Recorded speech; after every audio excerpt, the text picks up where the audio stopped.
Gobble gobble, motherfucker. What's going on, everybody? Grimm here, and happy holiday I don't give a flying fuck about. That being said, this is a great opportunity for me to talk about horror films that take place on a date that's outside of the obvious Halloween or Christmas. But here's the important question: which one to choose? It's not cranberry sauce, Artie. It's not cranberry sauce. Too obvious.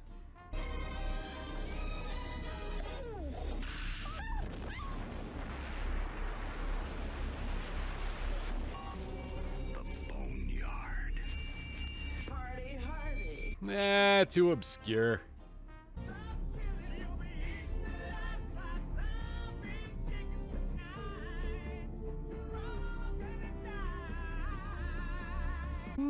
Too musical.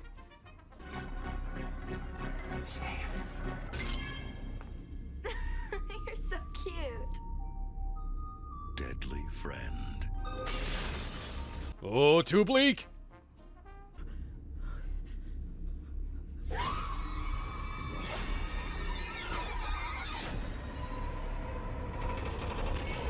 Hey, I want to make this clear, all right? I have never, will never review, talk about, or even make fun of and riff a goddamn Eli Roth movie.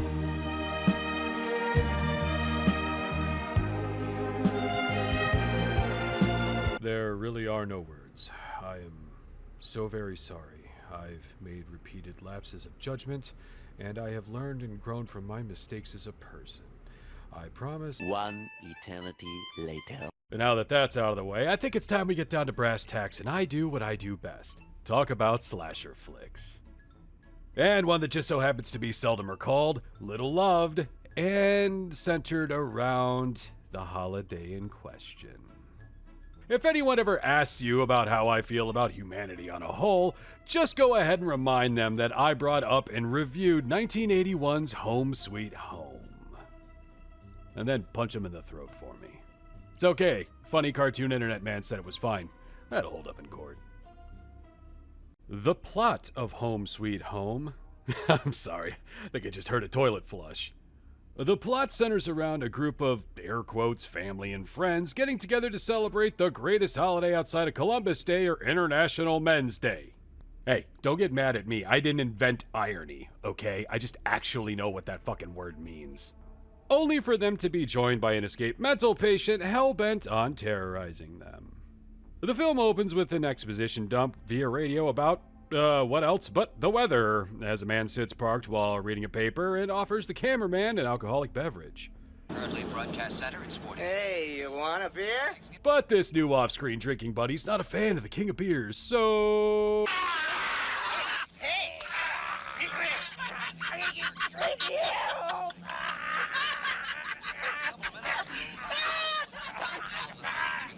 The radio then launches into the top story about an escaped mental patient who was convicted of bludgeoning both of his parents to death, probably over a lack of peas at dinner last Thanksgiving. And the state police assure us of his dangerousness, probability of being armed, and that he could be on PCP. And he could be on PCP. Could be. Now that looks a little bit more like he's hopped up on Visine to me.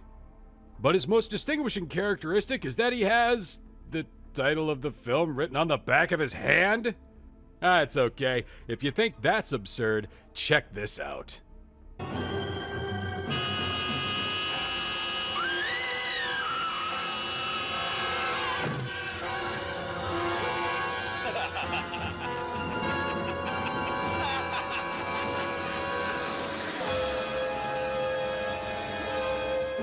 Yes, thank you, movie. I saw the back of the killer's hand. I know what I'm fucking watching. We now join Scott and Linda en route to Harold's ranch as we are introduced to Harold and his loving relationship with his son, Mistake. Oh, you think I'm kidding? His son's name is literally Mistake. Can't wait to see what he's like.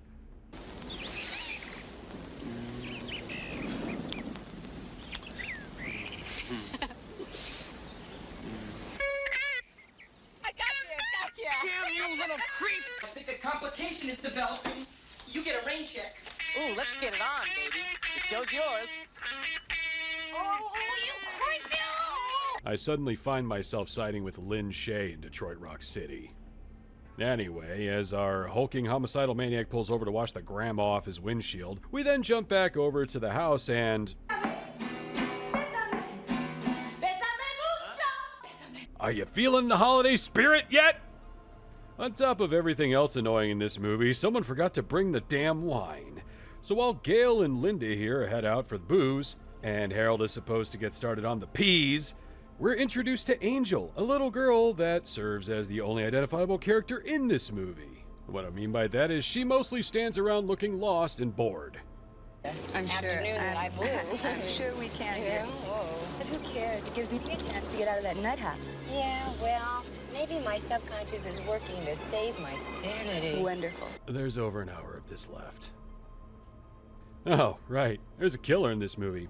One who jumps in his car to follow the ladies, or at least I thought he was, but instead he heads to the house where everyone else is. She won't drink anything. She hates to go to the bathroom.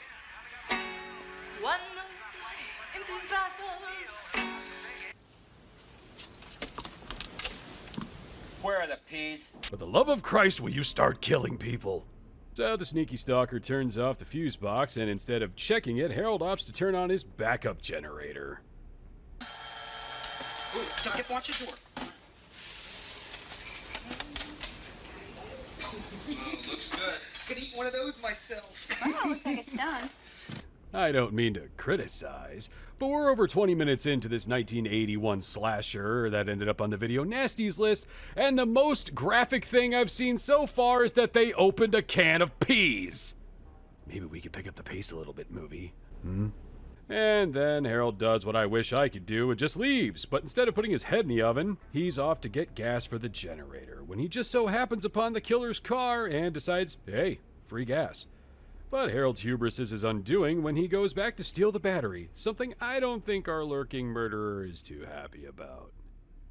Now, between YouTube and Twitch, I have talked about, analyzed, and shown off a myriad of different kills from a whole bunch of different horror films, both slasher and otherwise. And it's gotten to the point where I think a lot of my audience thinks that they've seen it all. But let me tell you, for whatever you think is about to happen, it comes nowhere close to the reality. Are you ready? Okay, here we go. Me too. Daddy needs a new pair of shoes. He'll settle for a battery.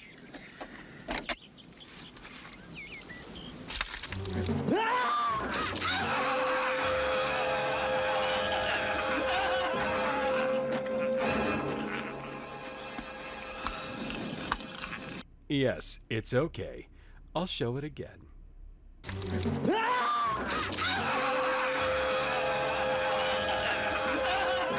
Now I know what you're all probably thinking. Grimm, did you seriously pick this film for your November review just so you could shit on Thanksgiving while showing this scene over and over? Well, not only is that exactly what you sound like when you ask me jackassy questions, but yes, I did. Full disclosure, the first time I saw this fucking movie, I was so bored I was half asleep when this happened and I thought I fucking dreamt it. So while our hilarious hulking head case meanders back to the house, Mistake is entertaining little Angel with some magic. Magic dust. More dust.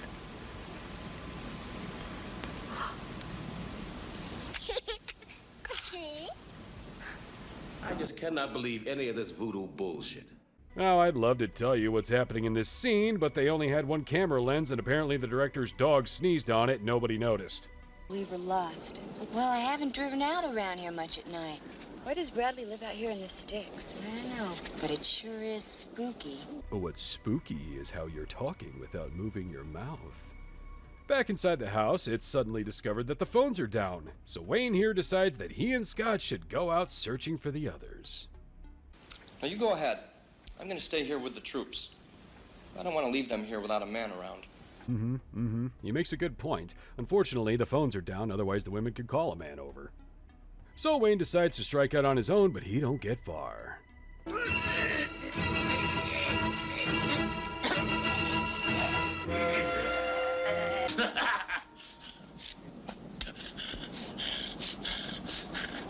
That's okay. I'm pretty sure they would have gotten over Wayne's death this quickly even if they did know about it.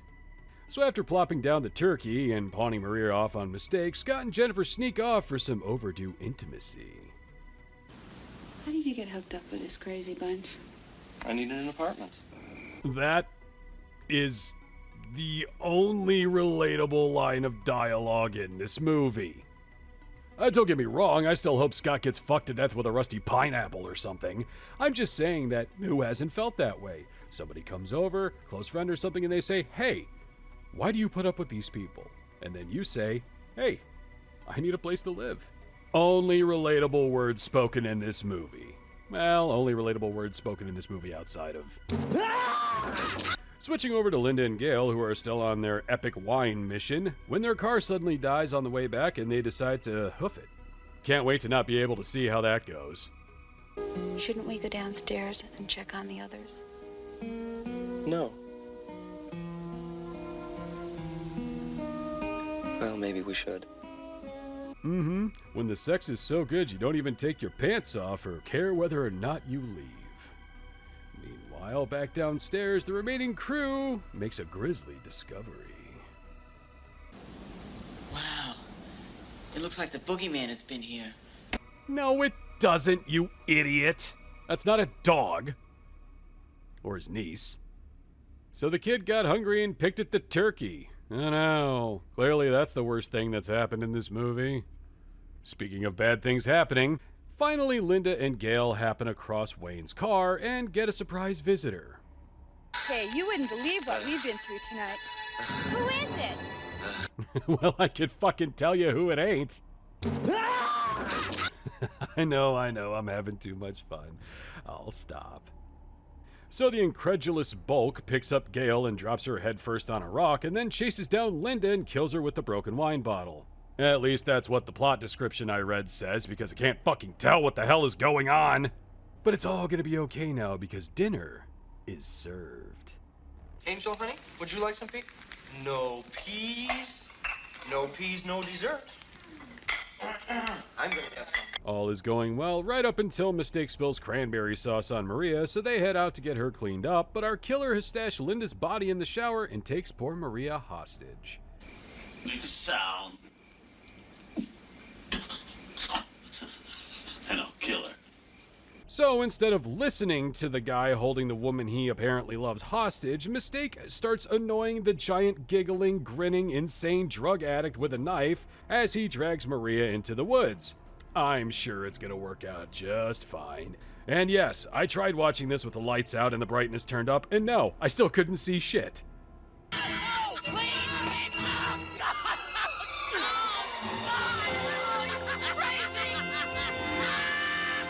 Oh my god, she's probably fine. I mean, look, it didn't even cut through her bra.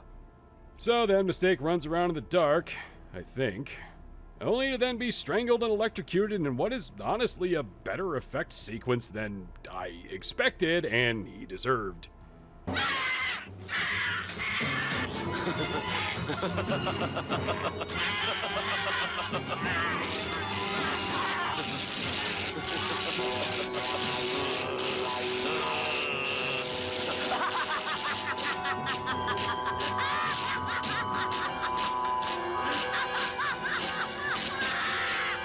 As the lights start flickering, Jennifer goes to put little Angel to bed while Scott heads out for more firewood and discovers that, oh hey, I guess Maria did die. My bad. Anyway, Scott rushes back and then instantly starts accusing Mistake of the crime. He's killed Maria. Oh my God, if he's gone off the deep end, make him after us. Said with all the passion and urgency of someone trying to decide whether they want a medium or a large fry with their value meal. After sitting around and underreacting for a while, Scott is attacked and Jennifer stabs the killer, which I'm sure totally kills him. And then these two assholes run off and abandon the little girl in the room with the giant maniac. I'm not kidding. Watch. Snap out of it! Come on! Stop! Stop! I'll get her! Fuck Thanksgiving and fuck everyone in this movie. Except the killer, because he finally does what I wish he'd done 40 minutes ago and cuts Scott's stupid throat. And then Jennifer, still not even trying to go back for the little girl, runs off to hide until morning. Speaking of morning, 2 cops come across Gail's corpse on the side of the road, and Jennifer comes out of hiding only for Art Garfunkel's jacked brother to jump at her from off camera with a knife. But before he can honestly do what I really want him to, the police light his ass up. Because it turns out, the officers found Angel after she got away, no thanks to anyone in this fucking movie, and the little girl presumably directed them back to the house just in time. I'm so happy to see you. Oh, you're right. Well, now I hope she grows up to do PCP and bludgeon Jennifer to fucking death. And then we get the killer opening his eyes just so I can be reminded that yes, I could have been watching Maniac instead. And that is Home Sweet Home. Released alongside slasher sequels like Friday the 13th Part 2 and Halloween 2, as well as more widely recognized classics like My Bloody Valentine, The Burning, American Werewolf in London, and The Evil Dead, it's easy to see how a flick like Home Sweet Home got lost in the shuffle, especially when its alternative release title is the horrendously forgettable Slasher in the House. So does this movie measure up to other genre heavies? No, not at all. Does it do anything to stand out from the sea of low-budget slashers that came out in the wake of Friday the 13th's monster box office success? What? Did you even pay attention to the fucking review? Do I dislike this movie and regret ever seeing it? Absolutely not. I love this dumbass movie. Not everything needs to be genre-defining, thought-provoking high art. Despite the absurd killer and incredibly dry, uninteresting characters, there is something endearing about films like this. No budget, poorly shot, badly acted, subpar writing, but you can tell there's heart behind it. You can see in certain scenes that they're aware, having fun, and just going for it. But again, Home Sweet Home really needs a little something extra to give it some, I don't know, personality, make it a little more memorable, literally. And that's why I've come up with some alternate subtitles to help give the film a bit more identity. So without further ado, here we go. Number 1, Home Sweet Home, Murder by Jake. Number 2, Home Sweet Home, Blood and Peas. And lastly, number 3, Home Sweet Home, That's Not How PCP Works. Let me know down in the comments section which one you all think works best, and I will do my best to care.